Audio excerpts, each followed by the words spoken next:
पसर में मोहब्बत तीर शी लगा मंसूर ददार पसर में मोहब्बत तीर शी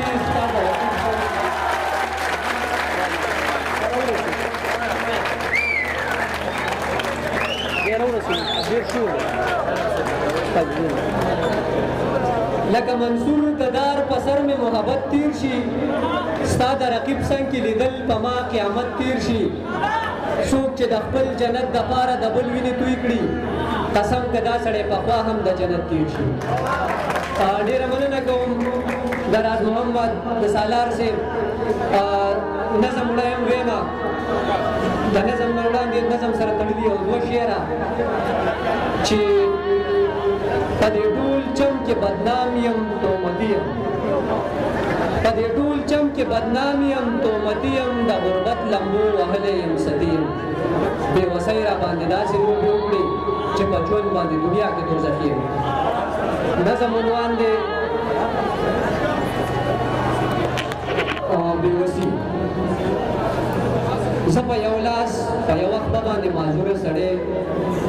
زه په یو لاس په یوه خپه باندې معذوره سړی زه د خپل کور د ګټې وټې یک تنها انسان یم. یو بېغله خور مې وه په کټ راته بیماره پرته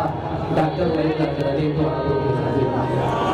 یو بېغله خور مې وه په کټ راته بیماره پرته ډاکټر ویل راته د دې دواړه ګردې ختمې دي د دې علاج د پیسو څه بندوبست پکار دی ګنې کېدی شي چې څو ورځو کې دې لاس ونیسي. زمونږ په کور زمونږ د رزق حالت داسې و چې مونږ به اکثر تش اوبو سره روټۍ خوړله په داسې حال کې د علاج پیسې له کمې راوړم په دغه سوچ کې وم مفروض په پریشانۍ کې تللی چې ناڅاپي مې د خپل مور چغې تر غوږو شولې. زر مې راودنګل چې څه وشو خالقه ربه مور مې ویل راشه په خور دې بیا چپه راغلې. زر مې ورمنډې کړې په خور چې مې نظر پرېوته سترګې یې سپینې تښتېدلې وې اسمان ته یې کتل وارخطایي را باندې راغه را روان شوم تېنه په ګوډه ګوډه د خپل کور ورنه راووتمه مضمون مې کار نه کوو چېرته لاړ شم چا له لاړ شم خالقه ربه دې دنیا کې د چا خواله لاړ شم. بیا مې د خپل کلي د خان حجرې ته منډې کړلې مننه بیا مې د خپل کلي د خان حجرې ته ور منډې کړلې خو چې ور ورسېدم ښه ونه خانجي په ځای و خپې ځوړندې مې په کټ کې تکیا وهلې خوا کې دوه درې ټوپک ماره ورسره هم ولاړو زه ساه نیولې وارخطا ورله ور ورسېدم لاندې په ځمکه د خانجي په خپو کې کېناستمه خپې مې زورګول وله شروع کړه بیا مې دومره وویل خور مې د مرګ په حال پرته ده څه پیسې پکار دي. یوه مضبوطه لته یې راکړه لرې وویشتمه په څو قدمه خړو خاورو کې نسکور پرېوتم کټ نه راپاڅېده په ښه ترخو الفاظ یې ووي که مسلو ستاسو د پیسو نه بغیر بل څه نه وي.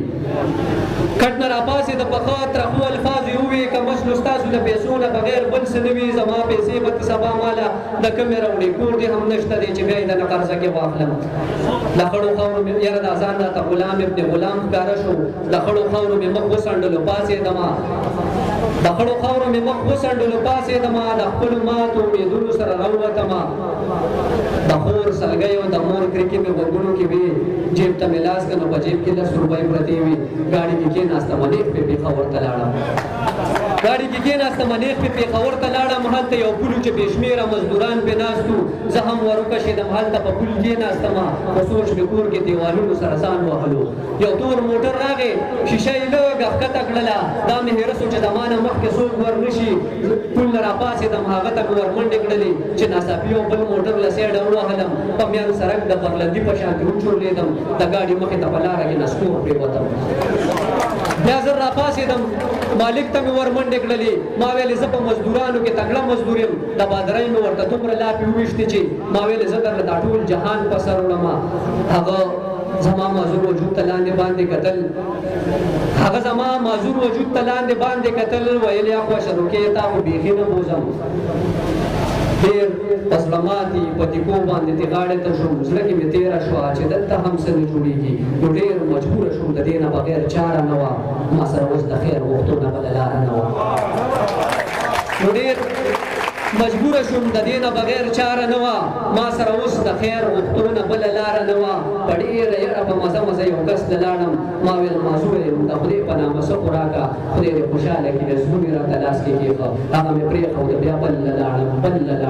تر مازدیګره مې خیر وغوښتلو سوال مې وکړو ور پرېواته و چې خپل کور ته راغلم څه ګورمه زموږ په کور کې یو ماتم یوه غوغا جوړه وه مور مې رامنډې کړې په مخ یې 2 څپېړې راکړي مور مې